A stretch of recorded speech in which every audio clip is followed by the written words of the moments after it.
మీరు ఈ 2-3 ఇయర్స్ ఎంతైతే కష్టపడుతున్నారో వాటన్నిటి రిజల్ట్స్ ఓన్లీ 3 అవర్స్ డిసైడ్ చేయబోతుంది. సో, తప్పకుండా మీరైతే ఈ ఎగ్జామ్‌ని ఎలా టాకిల్ చేయాలని చెప్పేసి తెలుసుకోవాల్సిన పని ఉంది మీకు. అందుకోసమే నేను ఈ వీడియో చేస్తున్నాను. మీరు ఎంత స్మార్ట్ వర్క్ చేస్తున్నారనేది ముఖ్యం. సో, ఈ వీడియోలో నేను మీకు చెప్పేదేంటంటే, ఇన్ని ఇయర్స్ ఆఫ్ హార్డ్ వర్క్ మీకు జస్ట్ 3 ఇయర్స్‌లో ఉంటుంది. మీ 3 ఇయర్స్ పర్ఫార్మెన్స్ బట్టి ఉంటుంది. సో, మీరసలు ఎలా ప్రిపేర్ కావాలి? ఏం చేయాలి? ఎక్కడ నేర్చుకోవాలి? నేను మీకు జనరలైజ్డ్‌గా అందరికీ అవైలబుల్‌గా ఉండేటట్టు అందరికి ఒక్కొక్కరికి ఒక సబ్జెక్ట్ నచ్చుతుంది. ఒక్కొక్కరికి ఒక్కో విధంగా ఎగ్జామ్ రాస్తారు. మీ అందరికీ కామన్‌గా ఉండేటట్టు నేనైతే మీ వీడియోలో ఎక్స్‌ప్లెయిన్ చేస్తాను. వీడియో పూర్తిగా చూడండి. నేను ఎగ్జామ్ పర్ఫార్మెన్స్ మీరు ఎలా చేయాలి? ఎగ్జామ్‌లో ఎలా రాయాలని చెప్పేసి కూడా మీకు ఎక్స్‌ప్లెయిన్ చేస్తాను. ఈ 10 మినిట్స్ మీరెంతో టైం అయితే వేస్ట్ చేస్తుంటారు. ఈ ఒక్క 10 మినిట్స్ ఈ వీడియో మీద స్పెండ్ చేస్తే మీరు మీ ఎగ్జామ్‌లో ఎక్సెల్ చేసే అవకాశం చాలా ఎక్కువగా ఉంది. వీడియోని పూర్తిగా చూడండి. So, let's get into the video now. So, first మీకు నేను EAMCET previous year marks versus rank ఎలా ఉందని చెప్పేసి చూపిస్తాను. అంటే based on the examination marks మనకి అందరికీ తెలియదు ఎన్ని మార్క్స్ వస్తే ఎంత ర్యాంక్ వస్తుందని చెప్పేసి. మీకు previous year rank cards, real students rank cards చూపిస్తాను చూడండి. మనకు ఫస్ట్ వచ్చేసి 65 మార్క్స్ వస్తే 11,000 ర్యాంక్ వచ్చింది. 100 మార్క్స్ దగ్గర వస్తే 900 ర్యాంక్ వచ్చింది. అండ్ ఎంసెట్లో 60 మార్క్స్ వస్తే 18,000 ర్యాంక్ వచ్చింది.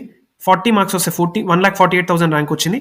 55 మార్క్స్ వస్తే 229,000 ర్యాంక్ అయితే రావడం జరిగింది. సో, ఈ మార్క్స్ కంపారిజన్ ఆన్ యావరేజ్గా 80కి 5,000 ర్యాంక్ అయితే వస్తుంది. ఇక్కడ మీకు డీటెయిల్గా టేబుల్ చూపిస్తున్నాను చూడండి. 150 కంటే ఎక్కువ వస్తే మీకు టాప్ 10లో ర్యాంక్ వస్తుంది. 100 మార్క్స్ వస్తే 900 to 1000 ర్యాంక్ రావచ్చు. 80 మార్క్స్ వస్తే 5,000, 65 వస్తే 11,000, 60 వస్తే 18,000, 55 వస్తే 30,000, అలాగే 40 వస్తే 15,000, 1,50,000 అనమాట. సో, దీన్ని బట్టి మనం డిఫరెంట్ ర్యాంక్ ఒక్కొక్కరికి ఒక్కొక్క కాలేజ్ వెళ్ళాలని ఉంటుంది. కొంతమందికి టాప్ 1000 ర్యాంక్ కొట్టాలని ఉంటుంది. మీరు ఏ కేటగిరీలో ఉండాలనుకున్నారో మీరే అంచనా వేసుకోండి. మీరు ఏ లెవెల్లో ర్యాంక్ కొడదాం అనుకున్నారు, మీకు కావాల్సిన కాలేజ్ ఏదైతే ఉందో దానికి రావాలంటే కట్ ఆఫ్ ఎంత ఉందో చూసుకోండి. అలా పూర్తిగా మీకు దాని గురించి కూడా వీడియో కావాలంటే ఇంజనీరింగ్ కాలేజెస్ వాటి గురించి దాని గురించి కూడా నేను వీడియో చేయడం జరుగుతుంది. మీరు తప్పకుండా అది కూడా చూడండి. ఇప్పుడైతే ఇది మన real marks versus rank statistics అనమాట. ఎలా ఏ ర్యాంక్ ఎన్ని మార్క్స్ వస్తే ఎంత ర్యాంక్ వస్తుందని చెప్పేసి పూర్తి ఇన్ఫర్మేషన్ ఈ వీడియోలో ఉంది. చూడండి. ఇప్పుడు మీకు మార్క్స్ ఒక అంచనా వచ్చిన తర్వాత మీకు అర్థమవుతుంది. 160 మార్క్స్కి physics 40 marks, chemistry 40 marks, maths 80 marks, 80 + 40 + 40 160 marks. ఒక్కొక్కరికి ఒక్కొక్క సబ్జెక్ట్లో బాగా ఎక్స్పర్ట్ అయి ఉంటారు. కొంతమంది మ్యాథ్స్ మంచిగా చేస్తారు, కొంతమంది కెమిస్ట్రీ, కొంతమంది ఫిజిక్స్. ఎవరికి వాళ్ళు మంచిగా చేస్తారు. సో, మనం ఎంత ప్రాక్టీస్ చేసినా, ఎంత నేర్చుకున్నా ఎగ్జామ్ టైంలో ఎలా రాస్తామని చెప్పేసి దాని మీద కూడా ఉంటుంది.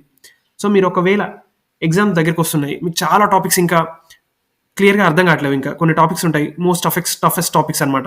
ఎలక్ట్రిసిటీ, ఎలక్ట్రోమాగ్నెటిజం, ఇవన్నీ. సో, వాటి వెయిటేజ్ ఎలా ఉందో చూసుకోండి మీరు ఫస్ట్. ఎగ్జామ్స్లో వెయిటేజ్ ఎలా వస్తుంది, ప్రీవియస్ ఇయర్ క్వశ్చన్ పేపర్స్ కంపల్సరీగా ప్రాక్టీస్ చేస్తేనే మీకు ఆ వెయిటేజ్, మీకు రాని టాపిక్స్ నుంచి క్వశ్చన్స్ ఎలా వస్తున్నాయి, ఎంతవరకు వస్తున్నాయి, మీరు అవి నేర్చుకోగలరా ఒకసారి చూడండి. ఒకవేళ మీరు ఎంత ట్రై చేసినా అవి నేర్చుకోలేము అని అనుకుంటే అవి వదిలేసేయండి. ఇంకా మీకు వచ్చిన టాపిక్స్ వరకు క్లియర్గా నేర్చుకోవడానికి ట్రై చేయండి. ఎందుకంటే మనం ఎన్ని క్వశ్చన్స్ అయితే కరెక్ట్గా అటెంప్ట్ చేస్తామో అవే మనకి మ్యాటర్. సో, మీరు డౌట్ ఉన్న సబ్జెక్ట్స్ అయితే డౌట్ ఉన్నవి ఎక్కువగా పట్టించుకోవాల్సిన అవసరం కూడా లేదు. మనకు మాక్ టెస్ట్ కన్ఫర్మ్ అనమాట. మాక్ టెస్ట్ మనకు చాలా ఆన్లైన్ వెబ్సైట్స్లో అవైలబుల్గా ఉంటుంది. మీకు ఈ మాక్ టెస్ట్ గురించి కూడా నేను సపరేట్ వీడియో చేస్తాను. ఇదైతే జస్ట్ మీకు ఇన్ఫర్మేషన్ ఇస్తున్నాను కాబట్టి క్లియర్ కట్గా మీకు ఏదైతే కావాలో అదే చెప్తున్నాను. దీంట్లో అది మాత్రం వినండి. మాక్ టెస్ట్ ప్రాక్టీస్ చేస్తే మీకు ఎగ్జామ్ ఫియర్ అనేది ఉండదన్నమాట. ఎంత బాగా అయితే అంత బాగా నేర్చుకోవచ్చు. మీకు చాలా బెనిఫిషియల్గా ఉంటుంది ఇది. నెక్స్ట్ వచ్చేసి సబ్జెక్ట్. మీరు ఏ సబ్జెక్ట్ క్లియర్గా చేయగలుగుతున్నారు. ఒకవేళ మీరు మ్యాథ్స్ మంచిగా చేస్తున్నారు అనుకోండి, ఎగ్జామ్కి వెళ్ళగానే మ్యాథ్స్ స్టార్ట్ చేస్తారు. మ్యాథ్స్ తోటి 80 క్వశ్చన్స్ ఉన్నాయి. 80 క్వశ్చన్స్ అయిపోయేసరికి మీకు టైం మేనేజ్మెంట్ లేక టైం అయిపోతుంది, ఎగ్జామ్లో మార్క్స్ స్కోర్ చేయలేము. సో, అందుకని మీరు ఎగ్జామ్లో ఏ సబ్జెక్ట్ ఫస్ట్ చేయాలనేది కూడా మీరు డిసైడ్ చేసుకొని ఉండాలి. నేను చెప్పొచ్చే స్ట్రాటజీ ఏంటంటే, ఫస్ట్ మీకు కెమిస్ట్రీలో ఈజీగా ఎగ్జామ్ రాయొచ్చు, ఈజీగా క్వశ్చన్స్ అటెంప్ట్ చేయొచ్చు, ఫాస్ట్గా ఆన్సర్ తీసుకొస్తుంది మనకి. ఎందుకంటే జనరల్ థియరీ సబ్జెక్ట్ కాబట్టి. ఆల్దో కొన్ని ప్రాక్టికల్ ఫిజికల్ క్వశ్చన్స్ ఉంటాయి, కానీ most of the questions are theory questions. So, starting వెళ్ళగానే కెమిస్ట్రీ ఫటాఫట్ ఎంత ఫాస్ట్గా వీలైతే అంత ఫాస్ట్గా కంప్లీట్ చేసేస్తే తర్వాత ఫిజిక్స్కి వెళ్ళొచ్చు. ఫిజిక్స్కి వెళ్ళిన తర్వాత మనం ఫిజిక్స్ కూడా ఫాస్ట్గా కంప్లీట్ చేసుకొని తర్వాత మ్యాక్సిమం టైంలో ఈ 2 కంప్లీట్ చేసుకొని మీకు రాని క్వశ్చన్స్ రివ్యూకి పెట్టేసుకొని మ్యాథ్స్తో వెళ్ళిపోవాలి.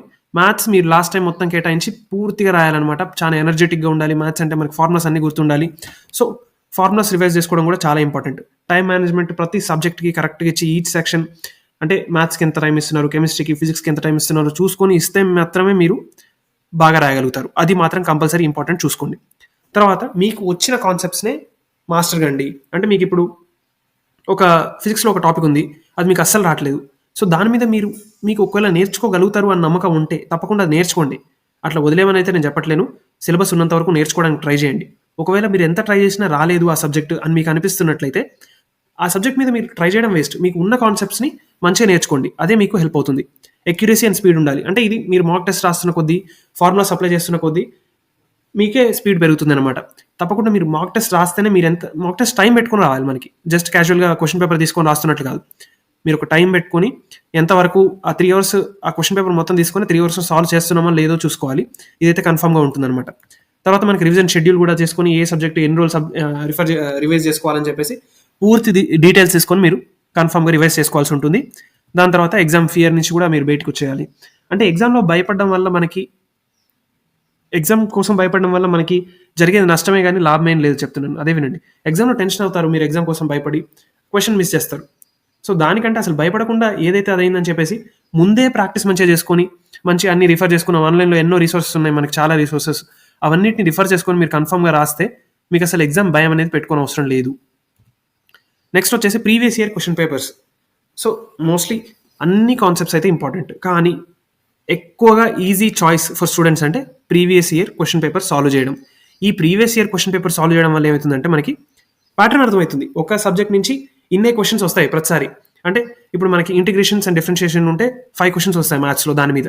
అలా మీకు ప్రతి చాప్టర్ నుంచి లిమిటెడ్ నెంబర్ ఆఫ్ క్వశ్చన్స్ అనేవి వస్తుంది. ప్రీవియస్ ఇయర్ క్వశ్చన్ పేపర్స్ మీరు రిఫర్ చేసినట్లయితే మీకు ఏ సబ్జెక్ట్ నుంచి ఏ టాపిక్ నుంచి ఎన్ని క్వశ్చన్స్ వస్తున్నాయో తెలిసిపోతుంది. సో దాన్ని బట్టి మీరు ఆ టాపిక్ మీద ఎక్కువ గ్రిప్ క్రియేట్ చేసుకోవచ్చు. ఒకవేళ మీకు రాని టాపిక్ నుంచి ఒకటే క్వశ్చన్ వస్తుంది అనుకో, దాని మీద ఫోకస్ చేయాల్సిన అవసరం లేదు. అట్లా చూసుకోండి. నెక్స్ట్ ఇంపార్టెంట్ టాపిక్స్ ఏందో తెలుస్తాయి ప్రీవియస్ క్వశ్చన్ పేపర్ చూసుకుంటే. సో దాన్ని బట్టి మీరు ఏది ఫస్ట్ పెట్టుకోవాలి, ఏది ఫస్ట్ చదువుకోవాలి అని చెప్పి ప్రియారిటైజ్ చేసుకోవచ్చు. సో మీకు కావాలంటే నేను బుక్స్ లింక్స్ కూడా కింద కామెంట్ సెక్షన్ అండ్ డిస్క్రిప్షన్లో మెన్షన్ చేస్తాను. మీరు అక్కడి నుంచి వెళ్ళి కొనుక్కోవచ్చు. ప్రీవియస్ ఇయర్ క్వశ్చన్ పేపర్స్ ఏవైతే ఉన్నాయో అరిహంత్ సిరీస్ అయితే బెస్ట్ ఉంటుంది. లాస్ట్ 20-25 ఇయర్స్ పేపర్స్ అన్నిటిని కల్పించేస్తారు వాళ్ళు. మన లేటెస్ట్ 2024 పేపర్స్ వరకు అప్డేటెడ్గా ఉంటుంది. మీరు ఈ 2 monthsలో ఆ ఒక్క బుక్ సాల్వ్ చేయగలిగితే, ఏపీ వాళ్ళకి ఏపీ సంబంధించినటువంటి బుక్స్ ఉంటాయి, టీఎస్ వాళ్ళకి టీఎస్ బుక్స్ ఉంటాయి. 2 మెన్షన్ చేస్తాను. తప్పకుండా మీరు ఒకసారి చూడండి, రేటింగ్స్ కూడా చూడండి. బుక్స్ అయితే కన్ఫర్మ్గా మంచిగా ఉంటుంది. అరిహంత్ సిరీస్ చాలా one of the finest series. దాంట్లో ప్రీవియస్ ఇయర్ క్వశ్చన్స్ అన్నీ ఉంటాయి. మీరు తప్పకుండా రిఫర్ చేసి చూసుకోవచ్చు. ఈ previous year question paper solve చేస్తేనే మనం ఎంత ఎగ్జామ్కి దగ్గర అవుతున్నామో మనకు అర్థమవుతుంది. ఎగ్జామ్ ప్యాటర్న్ అర్థమవుతుంది, ఎన్ని క్వశ్చన్స్ వస్తున్నాయో అర్థమవుతుంది.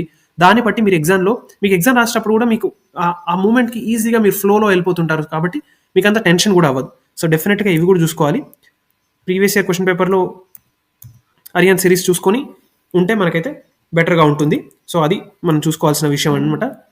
ఇంకా మెయిన్ థింగ్ వచ్చేసి మన మైండ్ఫుల్నెస్గా ఉండాలి, ఎప్పుడైనా క్లియర్గా ఉండాలి. ఎగ్జామ్ అంటే జస్ట్ సబ్జెక్ట్స్ ప్రిపేర్ అయ్యి ఎగ్జామ్ ముందు కూడా చదువుతూనే ఉండి టెన్షన్గా వెళ్ళి రాస్తే మీకు వచ్చేది 0.